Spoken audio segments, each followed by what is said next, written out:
Hello, everyone. Welcome to Social Gaming Capital. I've already forgotten the title. I'm Greg Loring-Albright. I'm presenting first. My colleague Greg Niedt is going to be doing more of the organizational stuff, so hopefully he knows the title of the panel. And we're just going to we have 3 brief talks, and then we'll get some Q&A time at the end. So I think I assume Andy's monitoring the chat. I'd say put your questions in the chat, and then we'll get to them all after we've all talked. So let's just dive right in. As I said, I'm Greg Loring-Albright. I'm a PhD candidate in Drexel University's Communication, Culture, and Media program in Philadelphia, Pennsylvania. And I'll be presenting on Prestige Gaming, which is a project I'm working on with Greg Niedt. He's also here. He's going to act more as the moderator. But that's, yeah, let's do it. Let's dig in. I assume you can see the slides. So we're talking about Prestige, board gaming, and capital. And Greg and I both like to play games, and we both study communications and media culture stuff. And we were talking about those games that just kind of elevate you as a gamer in this sort of perceived way, right? When someone says, "Oh, I played Twilight Imperium 4 yesterday," you think, or at least I think, "Oh, man, I wish I could do that. I wish I had 8 uninterrupted hours." And also, wow, you're a real gamer because you get to play Twilight Imperium 4. And so that sort of feeling is what we were trying to isolate and think about, of how this prestige gets constructed and where it comes from and where it goes. And so we pretty quickly landed on this comparison. Next slide, please, Greg. Of the Prestige TV. I actually can't see the slides, so I'm just going to look at them on my computer and assume that you know where we are since since we're doing this together. So we landed on this comparison with Prestige TV, which is this idea of it's, TV is the bastard child, the not loved medium, but Prestige TV is oh no, this is worth doing. So we have this parallel here, and we came up with some ideas of how to identify these prestige games via internal and external factors. You can see these sub-bullet points here. Complex rules, niche themes, and long, complicated gameplay lead to prestige games. And then external factors, games that are distinctive, expensive, and expandable, lead to prestige gaming. They both require and generate high amounts of gaming capital, and this is a term we got from Mia Consalvo. Let's see the next slide, please. And so in Cheating, great book, Mia Consalvo notes that players can accumulate various forms of gaming capital, not only from playing games, but also from the paratextual industries that support them. And a lot of what Consalvo is talking about in this book is strategy guides and cheat programming and stuff that's not really relevant as much to tabletop gaming.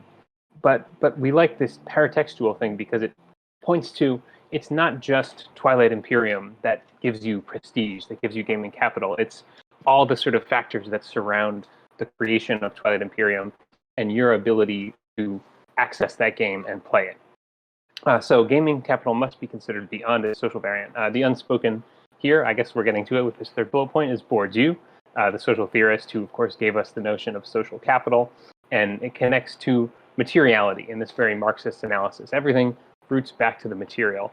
And in prestige gaming, we sort of have this tension of, yes, it is the material, it is the physical game objects, right? A game like TI4 that just takes up your whole table and has thousands of miniatures and hundreds of cards indicates its capital materially. But the production of that capital is also social, comes from less material domains. Let's see the next slide, please. So displaying this prestige, we wanted to look at things outside of just the play of the game itself and where gaming capital, where prestige gaming comes from. So we wanted to talk about in the photo here, you've got this beautiful woodcut tray for playing Terraforming Mars with the little bins for the bits and the little cutaways so that your little cubes to slide things don't get bumped, which happens to me when I play that game. That these objects are a material way of signaling capital, right? Collection size and or bespoke components function as a signal of disposable wealth. So the material part of material capital is directly tied to the sort of most base capital of money. do you have it? Can you afford to buy these things? We also noted that the complexity of rules indicates an intellectual or an academic kind of capital, that even if you have a lot of money, you might not want to or care to or have the bandwidth to engage with a complex rule set. And so those two things are separate. And then we also noted that there's temporal capital, that you have to have the ability to sit down for 8 hours to play TI4. Related to material capital, but we thought worth separating out, because you could have a lot of time, or excuse me, you could have a lot of time but not a lot of money. You could also have a lot of money but not a lot of time. Often those two go hand in hand, but not always. So we separated them out. I will pause now and see if Greg, my co-author here, has anything to add, because I feel like I've been blitzing through these slides pretty fast. I think the only thing I'll add is that even though our, I would say, core argument here is that fundamentally these do all kind of circle back to materiality, people don't often recognize it at first glance. So the idea of, oh, you're an excellent gamer just because you're an excellent gamer kind of glosses over some of those underlying material factors that do play into someone's ability to get themselves to that level. So, it to some extent depends on how deeply people are willing to look, I would say. Yeah, totally. Thanks, Greg, for giving us that sort of context of like where it's coming from and where it's going. I'm on the next slide, I think, which is quantitative versus qualitative. There's an image of the Dark Souls board game, and we're talking here. So if the first couple of slides were sort of about this theorization of prestige gaming, of what this gaming capital is, sort of building on Consalvo and specifying to the tabletop realm, thinking about intellectual, material, and temporal capital. Now we're sort of turning a little bit with this slide towards specific places where this capital is produced and displayed. And so we have quantitative examples, shelfie tutorial videos, notably here of a set length, and play tracking. So a shelfie, of course, you can display how many games you have, and that's a numerical thing. It could be non-numerical. It could just sort of be like, I have a lot, but you could say, oh, I have a collection of 1,000 or whatever. Play tracking on BGG. I played this game 10 times. I played 100 games this month, whatever. And then tutorials or playthroughs. I'll let the other Greg share his anecdote here, because it's a good one. Yeah, the anecdote is that at a game convention a couple years ago, a friend of mine picked up the newer version of the old Dune game and was very keen to play it, and very enthusiastically pulled up the tutorial video on YouTube and said, "Oh, it's only a 12-minute video, so we can watch that and we'll all know how to play it." What he didn't realize was that it was part 1 of 9. So yeah, that was kind of a shock. So that notion of a game that takes longer to explain and takes longer to understand is somehow more prestigious is kind of where that came from. And then quickly going through the qualitative examples, unboxing videos, interactions with streamers. So like if you go on, I don't know, Shut Up and Sit Down's Twitch channel and they chat back with you, you get some capital out of that. And industry assessment, games that are awarded things or that people talk about and say should have gotten awards. All these things are on the same slide because they sort of occur in social spaces, right, away from the table, places where people can share and look at and receive and send messages about their gaming. I'll turn it to Greg to wrap us up here. Okay. So this is kind of our initial foray into this, not initial foray, but we're really starting to develop this research further. And some of the directions we want to go in are kind of looking at how, first, the gaming community, like any other community, kind of has this sense of how status works and the sort of cost-reward, cost-benefit systems that happen in culture. So it can be examined in the same way that you would look at any other kind of community. But it's also important to remember that things like privilege and access are not evenly distributed. Obviously, there are issues of gender in gaming, there are issues of race, there are issues of class, and all of these kind of need to be attended to in the equation. And so looking at how we might develop this research further, we've talked about doing surveys and interviews with gamers, doing some ethnographic research, since, as Greg said, we both play a lot of games and have encountered these things firsthand. And then also doing discourse and media analysis to look at both how games are talked about in different settings, and then how games, and prestige games in particular, are presented across different media. Cool. Thanks, Greg, and thank you all for listening. And I think we're heading to our next presenter now. And yeah, I need to step away for a moment, but thank you. Hey, let me just get my screen up. PowerPoint slideshow. Hopefully this is working. There. Is that all good? Hopefully. Good. Okay. So I'm coming at this from a slightly different angle. My name's Melissa Rogerson. I'm a lecturer, which is kind of an assistant professor, I think, in the School of Computing and Information Systems at the University of Melbourne in Australia. My pronouns are she and her. And I am coming to you from the land of the Wurundjeri people of the Kulin Nations, which is also where my university is located. I'm doing this in front of my shelfie, although that's not intended as a prestige thing. It's just kind of the cleanest view that we get in our house, and it's about 20 to 2 in the morning at the moment here, so I'm down there hiding from the rest of my family, so hopefully I won't wake them up. I sort of came into this a bit later, and I'm going to talk about some of my other research that kind of approaches this idea that I think Greg have picked up on so nicely. And the first thing I want to talk about is what it means to be a hobbyist board gamer. And this comes from some of my PhD research. Actually, I discovered today that my thesis is available through open access. So if anyone wants access to that, let me know.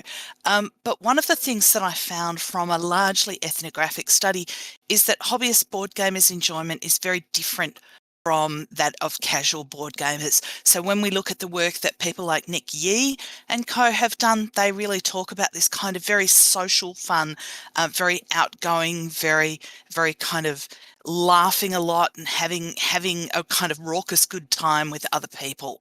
And when I talk to hobbyist board gamers, their idea of fun is really quite different. They talk about spending time with other people who share the same interests, being in the same room as somebody's game collection. They're recognizing that I think board gaming is already a social activity, and there are lots of different forms that sociality can take.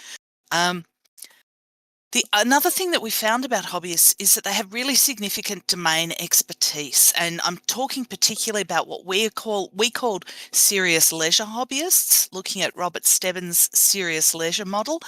But I think it's a very similar concept. So people speak in specialized language. They'll say, "Oh, I took out the sprues, and then I, punched the Kramer track on Reiner's new game," and they understand what that means. They've got this kind of insider language that they speak, and understanding that is a very important kind of source of gaming credibility or gaming capital, if you like. That ties in with gaming literacies as well. I don't know how many of you were in the session earlier with the team from Staffordshire University and from South Africa, where they were talking about students, parents kind of trying to play games and going, "Oh, wow, this is really hard." As opposed to people who can pick up a set of rules and say, "Oh, it's kind of like if you married if you married Settlers and Dominion, then you get Machikoro." And people understand what that means, and they learn to play games through those analogies. They're also very familiar with reading rules. We know that non-gamers isn't the right word. People who are casual board game players are not very familiar, not very comfortable reading rules. There's some really beautiful research that looks at how groups of students read rules and shows that they never actually finish them. They just kind of start and then go, "Oh, let's just play." I haven't studied this in detail, although I want to. I think that hobbyist board gamers are different. I know that, they'll take rules away with them on holidays, even when they can't take the game, just to have something to read. We look specifically at gaming capital, but there's also this sense of a trajectory of skills and expertise, that people build skills, build expertise, build familiarity with the hobby as they enter into it. And also that people have these really complex personal histories that often involve having grown up playing games or having played games, particularly with grandparents. We see a lot of people talking about how important their grandmother was for them. And we look at all the digital practices that surround board game play as well and include those as part of what it means to be a hobbyist. So researching games, collecting games, including selling some, buying others, cataloguing your games and making that available for sharing, talking about games, and of course, as Greg said, sorry, I'm going to keep saying that, tracking and logging is really, really important here. The other thing that comes out very strongly from my research is that participation is often more important than winning. So some people like to win, but a lot of people recognise that, if you're playing with a group of 4 and you're winning more than 25% of the time, you're probably doing pretty well, and actually getting to play the games is the really important thing there. Quotes like this, I have roughly about 1,000 board games, word games, so on. I haven't seen recent figures, but I think that would put us in kind of the top 5% or maybe 3% or 4% in terms of collection size. So there is this sense, though, that people are often comparing themselves to one another. And it's not necessarily that they want to make it into the 1%. It's more that they want to be really accurate about how they describe themselves and their participation. And travel is really important. Travel is something that came up a lot, and it came up for different reasons, right? This idea of shopping, going to conventions, going to fairs and buying lots of games. That's my haul from the last Essen I went to. But also travel as a way to see distant friends and spend time together. We've got evidence that people will rearrange their family travel either to include gaming events or to kind of avoid the time window when they would like to be at a gaming event. And also the way that people talk about specific events is kind of in the nature of a pilgrimage. So they'll say, I'd like to go to Spiel, but I'm not sure that I would like it. Well, why would you like to go to Spiel then, right? Or I would like to go to see the event. So this idea that the event itself has real significance associated with the way that they want to practice, I suppose, their hobby. That also happens on a local level. So we did a little study which we presented at Digger in 2019 of a small local con. It's got about 400 attendees, roughly kind of, if we do a binary gender split, roughly 50-50, roughly even numbers, in other words, of women and men, and several trans or non-binary attendees as well. And we did this study with 3 researchers. Me as the insider, I've gone to all the MeepleCons since it started. A colleague who's an occasional board gamer, but has been to a few conventions, but not a lot. And another colleague who'd never attended any sort of gaming convention. And we did 22 interviews at MeepleCon, and we wanted to find out why people were going and what they got out of it. So we had some themes, and I think these themes echo, these sort of were why they were going. And that setting aside time for gaming was really important. People were actually going to a convention because when they're at home, there's laundry to do, there's housework to do, there's food to cook.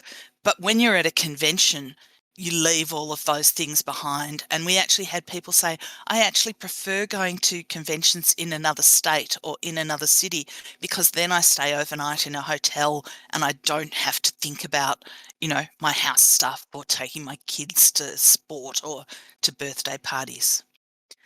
The community of gamers also came out very strongly, and this was interesting because people were accruing capital and social capital within these gaming communities for being welcoming, for being active at these events. And we actually had people say, I went to a board gaming event because I wanted new friends. So they're actually seeing board gaming as an opportunity to get to know new people, and they're feeling very successful at it as well. And this is worth saying because I think board game can get a really bad rep on things like inclusion. But my colleague, who was kind of our informed outsider, said during the convention, she said to me, I don't think I've ever been to an event that's as inclusive as this. Everybody is so welcoming. I feel very welcome. And, she wandered into my office today when I was putting these slides together. And she said, oh, I remember going to MeepleCon. It was such a lovely event. It was so inclusive and so welcoming. And I think that those values are really enacted by the people at the convention. I think I've got one more slide because I'm a bit worried about time. But we also looked at the behaviours. So what do people do when they go to these cons? And one really interesting thing that we see is these game libraries. So people bring their own games to put into the library for people to borrow over the weekend. And we were looking for gatekeeping, and we were looking for kind of showing off, and we didn't find those things. Instead, what we found was this, again, this very inclusive approach where people were going, oh, I'm not going to just take Settlers and Ticket to Ride because everyone's got them. I'm going to take the newest games that I've bought or the most unusual games that I have to put in the library because other people are going to enjoy those more. So there was this real kind of value of contributing by bringing something new, by bringing something different. And the lower photo here, which looks like a big old pile of trash, is actually just the games that people brought in boxes and left lying around the sides of the room for other people to take. The other thing that I think is really interesting in this photo is I think when I took the photo, I could see 3 different wallets. People were just leaving their wallet, leaving their phones, leaving kind of quite valuable objects in their bags, but with this real kind of expectation of trust that these 399 strangers that they were sharing the weekend with would be trustworthy, not only with their games, but with other objects as well. And lastly, we saw this personalisation. So people personalising their games, bringing accessories, maybe metal coins, or a couple of people who brought their own tablecloths to put on the tables while they played. And this sense of quantifying play, both quantifying your own plays. A lot of people here tend to use the BG Stats app and would compare, how many games they'd played or how many times they'd played a game and refer back to that as a kind of, oh, I've played this game 7 times, or, oh, I haven't played this game for 2 years. But we also had people who had pieces of paper inside their board games. So they were like, hey, if you play my game, write it down. So they weren't quantifying their own plays. They were quantifying how often their game got played as well. And all of these things were really kind of things that were important to those people and that they talked about and that they felt were interesting to other gamers. And, were interesting to us too as researchers. I think that's it from me.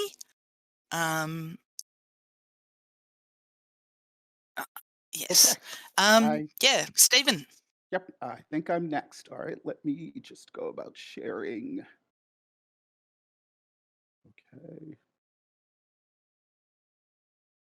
Wait a minute. Back. PowerPoint. Go live.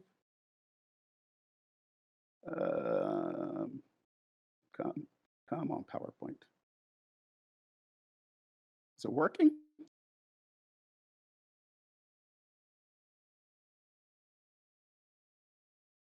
It's loading on my side. Boy. Hold on, let me.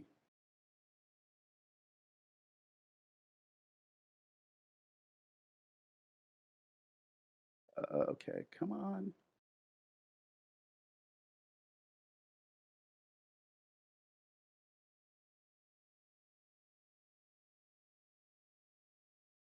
You know what? Screw it. I'll just do this as a discussion because I know all this stuff. Okay, so my name is Stephen Dashiell. I am an adjunct professor at University of Maryland, Baltimore County, where I am in the Gender, Women, and Sexuality Studies department. I just found out last week that I just received a postdoctoral research appointment at a place where I can't say where and I can't say doing what, but I can say that part of it is going to be in game studies. So you may see me at future conferences in a completely different context and talking a lot about this kind of stuff. All right, so what I am doing in my research is just like everybody else, different from everybody else in that I'm looking at game capital from the point of view of discourse. I'm a sociologist by training, and as such, I talk about this from the point of view of the social structure of gaming as a subculture. Most of my research is on tabletop role-playing gaming, specifically talking about Dungeons and Dragons and Pathfinder. Almost 93% of my research is on those two games, and probably 7% of research on Magic the Gathering as a collectible card playing game. So a lot of my premise is based on the idea of capital, which has a lot of places where it came from. But Pierre Bourdieu is the person that is most likely to be associated with capital. He initially, in his work, Forms of Capital, came up with 3 different types of capital: cultural capital, financial capital, and social capital. Then he came up with, a little bit later, symbolic capital, and right before he passed away, he came up with linguistic capital. And so I look at things from a lens very strongly related to Bourdieu. He wrote like 16 books, about 15,000 pages worth of books, and I've read every single word. And so with that much commitment, I have got to be connected to a lot of his work from a structural point of view. And Mia Consalvo, who's been mentioned before, the Gregs mentioned her, and her idea of game capital, which was first introduced in the idea of her book Cheating, and that I kind of expand out of. So what's the problem? In my terms, game capital is commonly associated with social capital.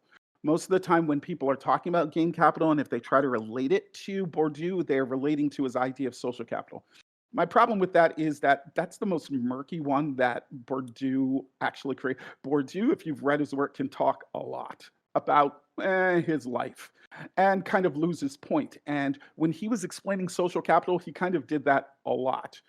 And from my perspective, it is an easy place to align Consalvo's work, but it is probably the red herring.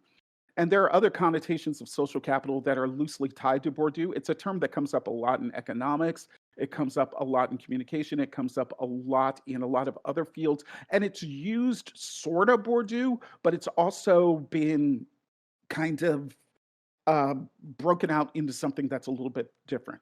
So one of my big things is game capital really social capital? And I think about the outposting myth of gaming capital. I look at this as a sociologist. People commonly say, oh, well, gaming, tabletop gaming, happens in little corners where people are playing in their home or elsewhere, and they're really not affected by a subculture. So any research, of which I have a lot, talking about gaming subculture might be a little off the mark because gaming is a very personal space. No.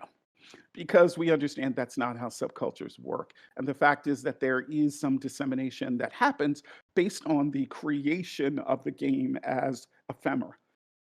And so my argument is no, game capital can be understood in sociological thought as cultural capital.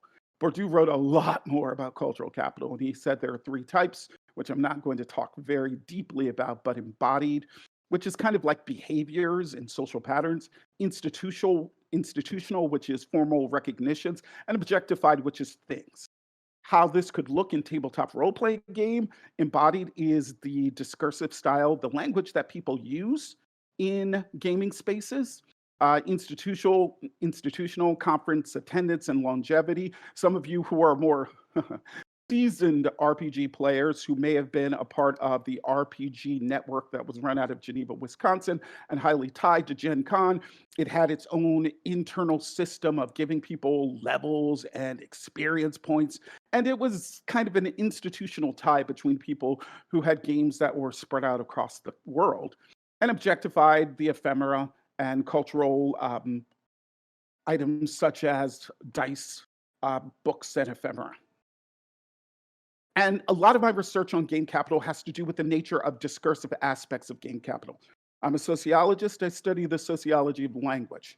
So I look at how game capital ties into an idea of gender capital, which is a newer idea of capital that came after Bourdieu's death, which was actually from a sociologist by the name of Tristan Bridges, who saw in men that there were some things that were valued specifically because they occurred in a performed male body.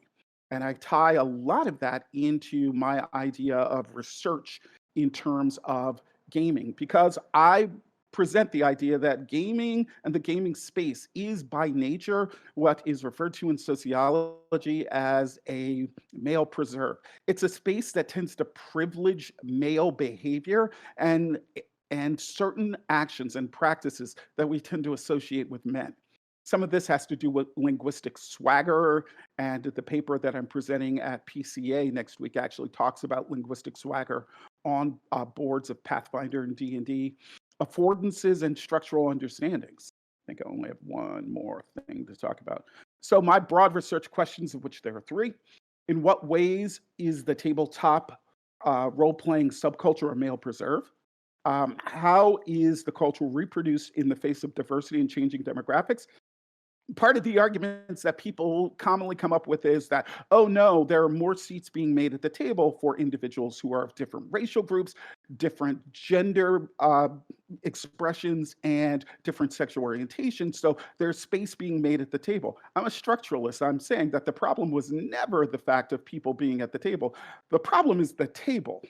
And by looking at it from a structuralist point of view, I'm saying that the table is broken. And until we start to recognize the ways in which the subculture tends to privilege certain voices over others, you can have millions of other people at the table, and it's not going to necessarily change the historically transmitted ideas that are in some ways damaging the populations. And lastly, what discursive methods are used to reinforce historical patterns, such as swagger based on cultural capital? So when somebody says, oh, well, I've been to 14 Gen Cons, it's like, big deal. But actually, in our community, in gaming subculture, that is a big deal. And we need to ask ourselves, why is that a big deal? You milled around probably and didn't know anybody your first 1 or 2 years, but you were probably a seasoned veteran by the time you got to 7th or 8th year. But why do the first 2 years matter? Gender erasure that occurs. There's research that soon is going to be published in a few months that looks at gender erasure in articles in Dragon Magazine going back to the 70s and 80s. And patterns of meta discourse and scaffolding discourse. I could talk for another 6 minutes about what those things are, but if there are any questions about what do I mean by meta discourse or scaffolding discourse, again, there's research that I have right now in the pipeline that is on the road to being published that is talking about my ideas of meta discourse. And the piece that I published in the International Journal of Role Playing actually talked about what I define as scaffolding discourse in tabletop role-playing games. And that is it for me. So we can go to the next stage. Okay, someone's asking what PCA stands for. Popular Culture Association. Our conference is coming up soon, so. Okay, where can we find that? I think the website is pcaaca.org. It is, I cannot speak one bad word about this conference. This conference is huge. It has between 3,000 and 5,000 people at it every year. And there's an entire section that is specifically on gaming that normally has back-to-back nonstop sessions of 3 to 4 presenters on issues of gaming. There are also sections on gender. There's a separate LGBT section. There's a section on porn. There's a section on vampires. There's a section on Harry Potter. You name any element of popular culture, and there are probably somewhere between 6 and 106 presentations going on at this conference for that 3-day period on that topic. That is so cool.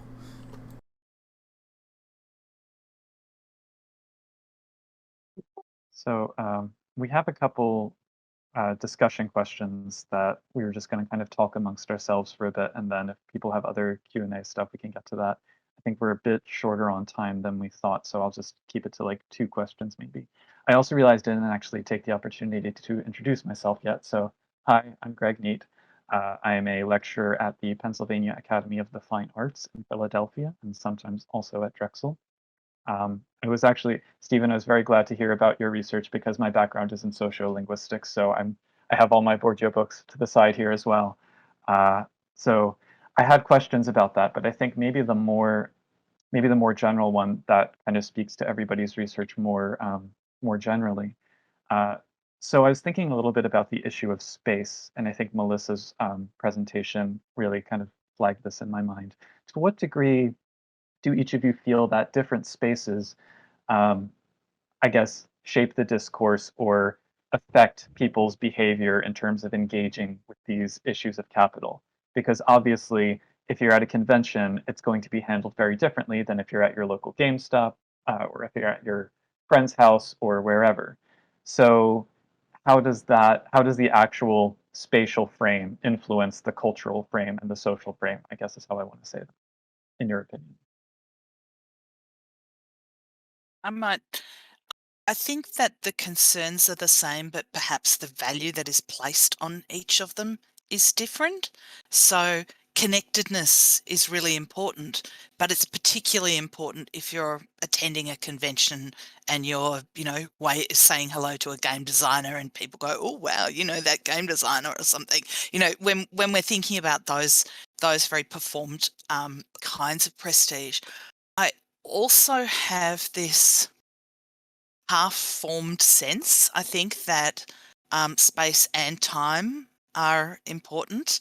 I've got a Dalek here somewhere, but that one of the things, some of the people that we spoke to when we did the MeepleCon research were kind of my age. We're dinosaurs. We've been around for a long time, and it was really interesting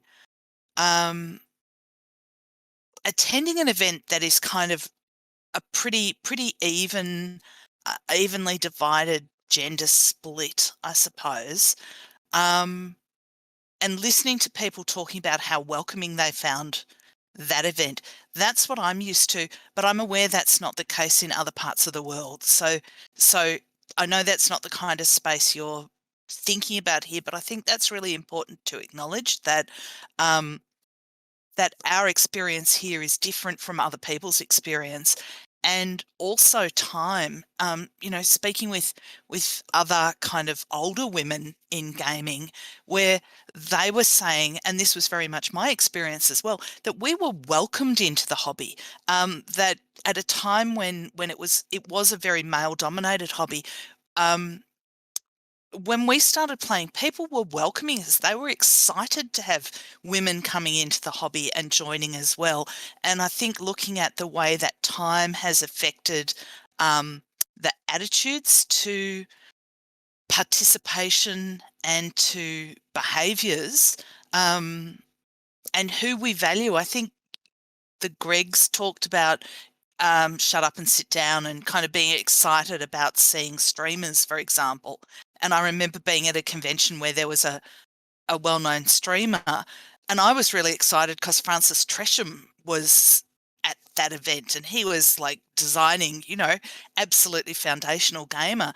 And I found myself getting quite upset that why don't people care that this really important person's here? And I think Mike Siggins, who was very foundational in bringing Eurogames to the UK, and Maureen Hiron, who's an absolute legend as a game designer, they were all there. So why were people excited about the streamers? And that was kind of maybe a time or a generational difference as well that I just want to flag, that we need to think about the different experiences and the diversity of experience that we're having in place and in time. Sorry, I sidetracked things a bit there. I think it's a good question because in terms of looking at discourse at the gaming table, in some ways, at least one of the premises of my research that I talk about is the fact that space doesn't really matter. Like my paper Hooligans at the Table, it talks about rules lawyering and game splaining. And one thing that you find is that whether it is a prestigious conference or 6 people in a basement, that rules lawyering happens. And it is always it's one of those things that people are like, "Oh, it's horrible," but it continues because it's a privileged level of discourse.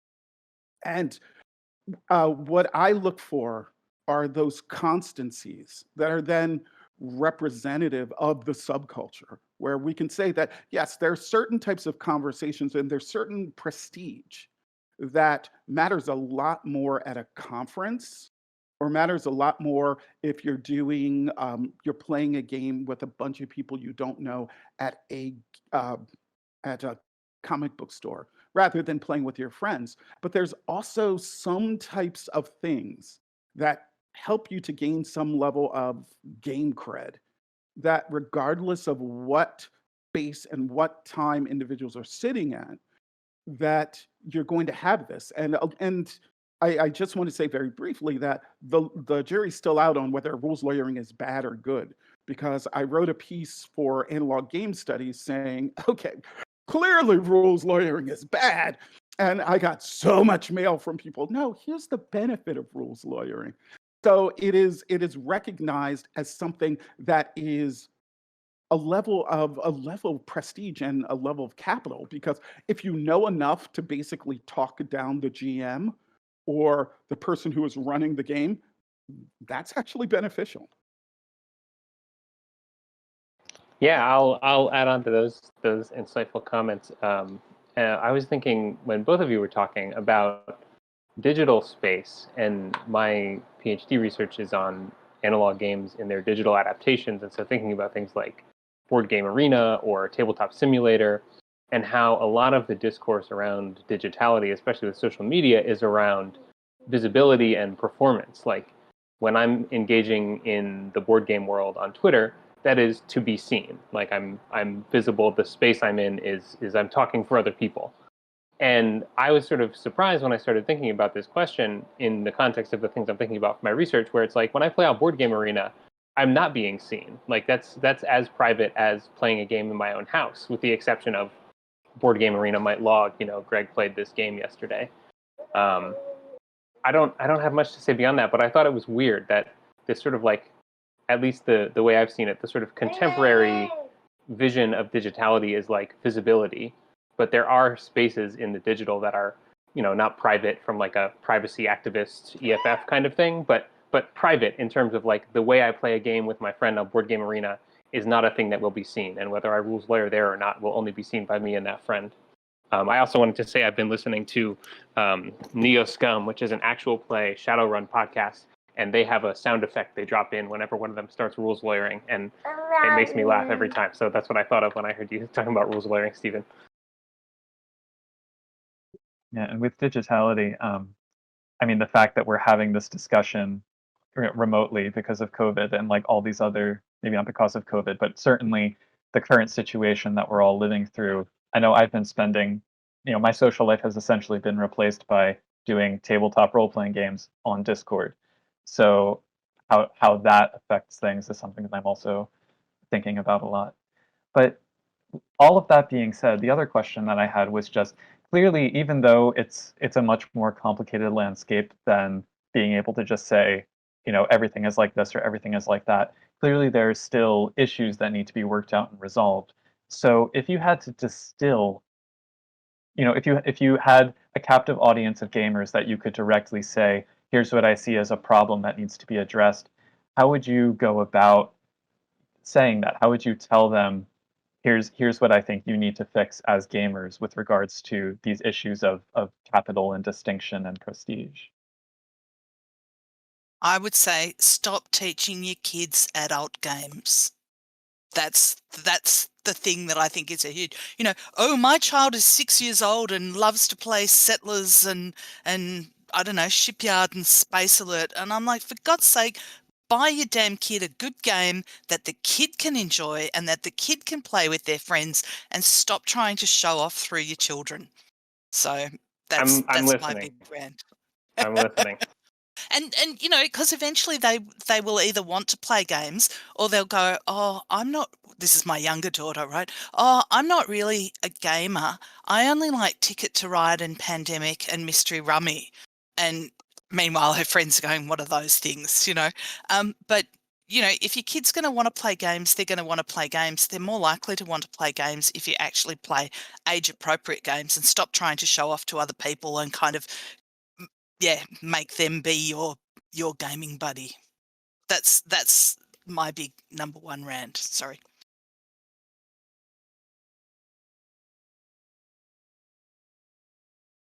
Yeah, for me, I don't know that I would tell anybody to stop anything.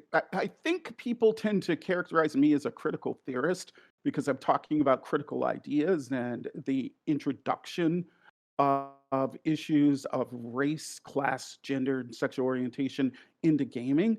But because of like aligning so well with Bourdieu, it's not so much of like, oh my God, this is so bad. This is why, which is very post-structuralist. It's very much structuralist of just saying, no, you need to realize this is here and it's not an aberration. It is woven into the system.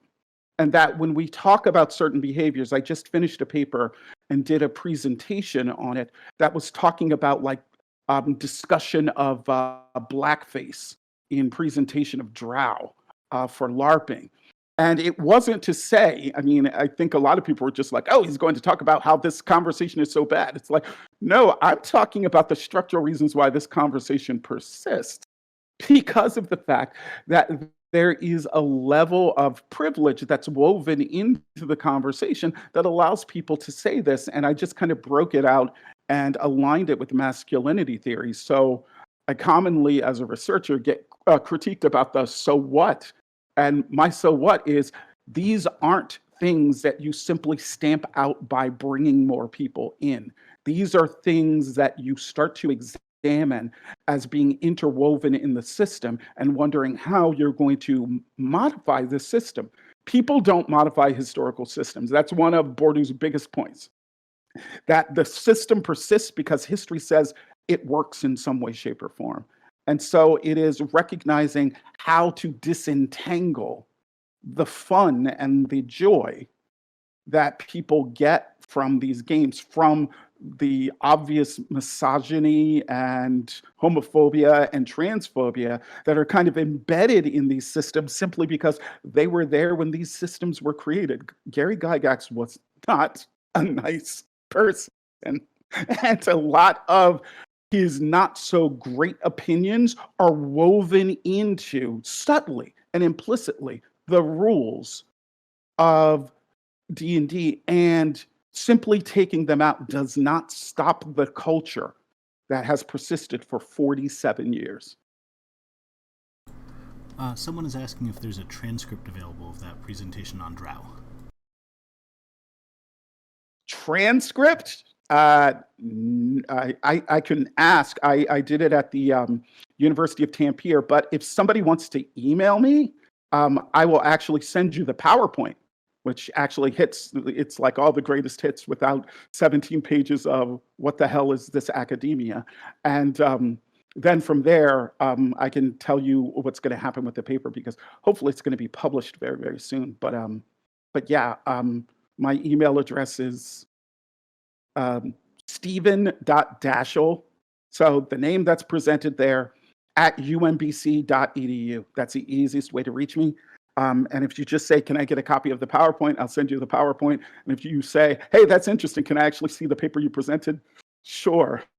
Insomnia Cure, you can read that too. I don't think I have an answer to Greg's question, although I'm interested in Greg's answer to Greg's question. But I just wanted to say, Stephen, I really appreciate your structuralist approach. I feel like such like hard structuralist views aren't as common as I would expect them to be in the board and tabletop gaming community. As a hobby game designer myself, it's like I thought this is how everyone would think about things, coming into this world where it's like, in a Euro game, you put in this resource and you always get out that resource when you take this action, no matter what, no matter, how you feel about it or how nice or mean you are. And it's like, I don't know, that sort of ideology which seemingly undergirds this hobby. I don't know. I haven't found it in as many places as I would expect, and it's refreshing to hear it articulated so clearly. So thank you. I mean, I can give my answer. I don't know if it's a particularly enlightening one, but I think related to structuralism, I've always been kind of caught between structuralism and post-structuralism, and I think what I come down on is I would maybe just define myself as a granular structuralist and kind of take the Anna Karenina route and say, maybe not the table is broken, but every table is broken in its own way.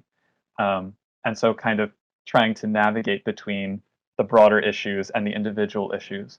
But I think what I would, if I had a table of gamers that were holding forth about whatever, I think the fundamental principle that I keep coming back to is to tell people, what works for you isn't necessarily what works for everybody else. And you have to understand that in order to effect change within a system that is so entrenched.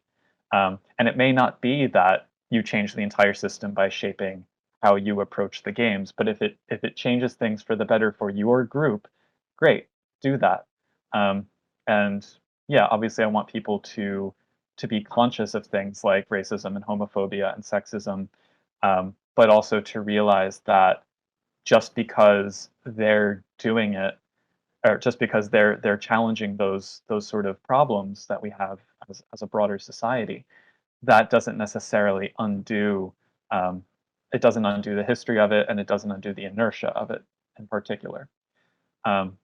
That's, again, maybe getting away a little bit from the initial question that I asked, but that's the answer that I'm feeling compelled to give. So No, and I think it's a good point. And we need to get away from the shock and awe that there are isms at the table. So I don't know why we came into this theory that for some reason that the gaming space was far more enlightened than the rest of the world when it exists in the same world. It's like, oh my God, homophobes and transphobes are in gaming. Yes, of course. as they are everywhere. Because, yeah. yes, exactly. But there are subcultures like this subculture and the comics subculture and other subcultures where people are like, well, I had to get over this idea that I encountered a homophobe or a racist at the table. Really? It's like, no. There's something about this idea of the satanic panic that gamers went through and the feelings that certain populations, because they had some level of discrimination and they faced some level of adversity, that they are far more sensitive to social issues. That is something that's an affordance that I talk about in some of my research that is completely statistically ridiculous because of the fact that no one necessarily translates what happens to them if they have this whole list of privileges into the gaming space. And one of the things that we need to do is stop assuming that gaming is a much more ethically aligned space, or that everybody in gaming is lawful good. Let's put it that way. That it's like the standard alignment is neutral, and just be shocked if anybody's anything but neutral. Yeah. I'm just going to add, though, I'm echoing a bit, that let's also not assume that everybody's chaotic evil or lawful evil. Because, when I talk to people here, the experience of people that I've listened to in my research tends to be very different from the US situation, I think from the European situation. I feel that we have different pockets, and it is really important to recognize that we do have different pockets where there are different isms in play, right? But not necessarily to the degree, and I think that it really harms our discourse and our research, as well as perhaps our hobby, if we assume that the same problems occur universally around the world. So, I went to a US con a couple of years ago. I was really surprised to see a lot fewer women than I'm used to seeing at a convention, because I'm used to there being fairly even numbers. And I do feel that there is an important place to recognize that people's experience can be different even when they're referring to kind of the same source material. And I'm really interested to hear responses to that too. And I'm open to, to different perspectives there. 5-minute warning, folks. Yeah, I was just going to ask actually, because I had to close the Twitch window because it was slowing things down. If there are any questions that are kind of lingering, I want to make sure we're able to answer those too. Absolutely. Yeah, we had one question asking about rules lawyering versus analysis paralysis. They were saying that both of those things are highly disapproved, but at the same time, there's something that either by being one or having experienced it, it's proof that you're part of the community. Wanted opinions on that.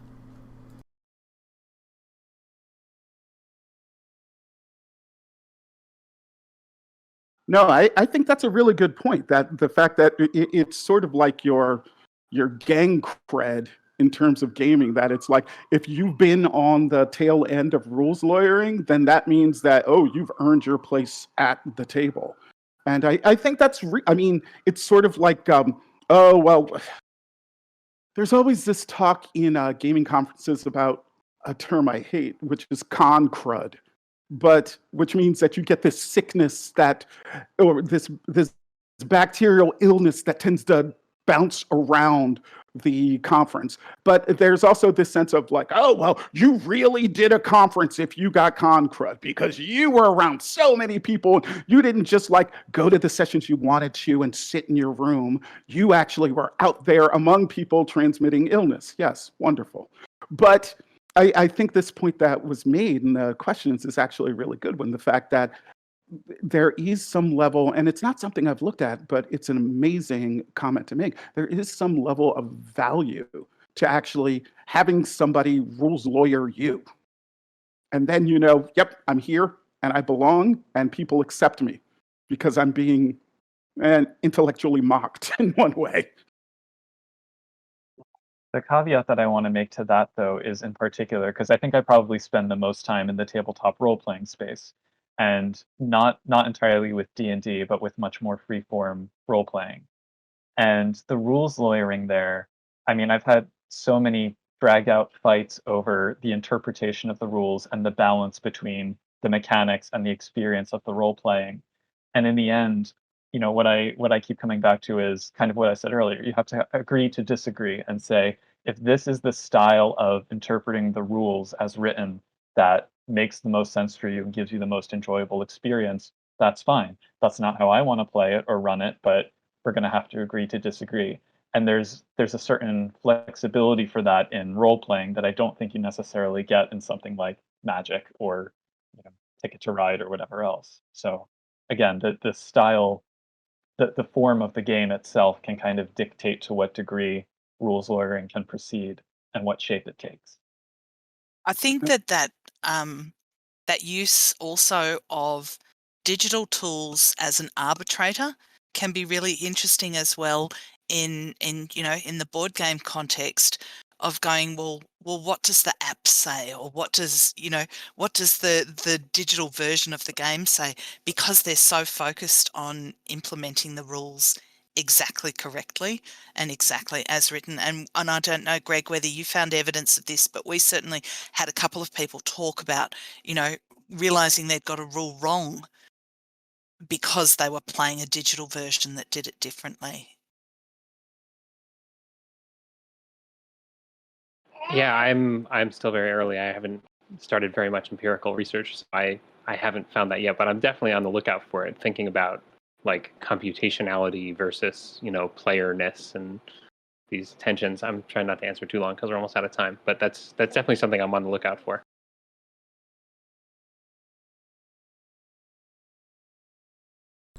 All right, folks, with 1 minute, just tell us how we can reach you or where we can find you on the internet if we want to look up more stuff.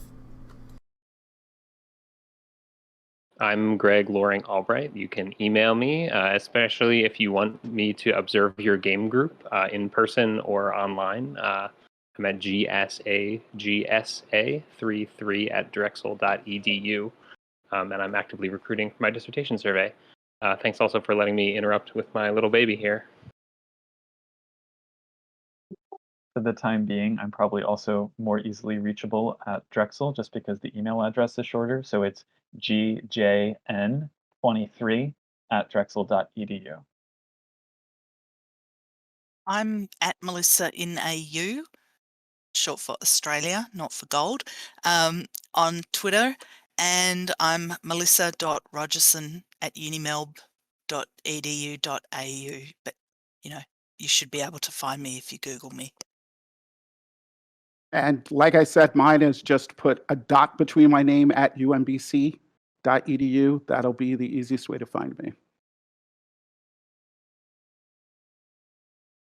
Thanks everybody for coming and listening to us chat. Yeah, thank you.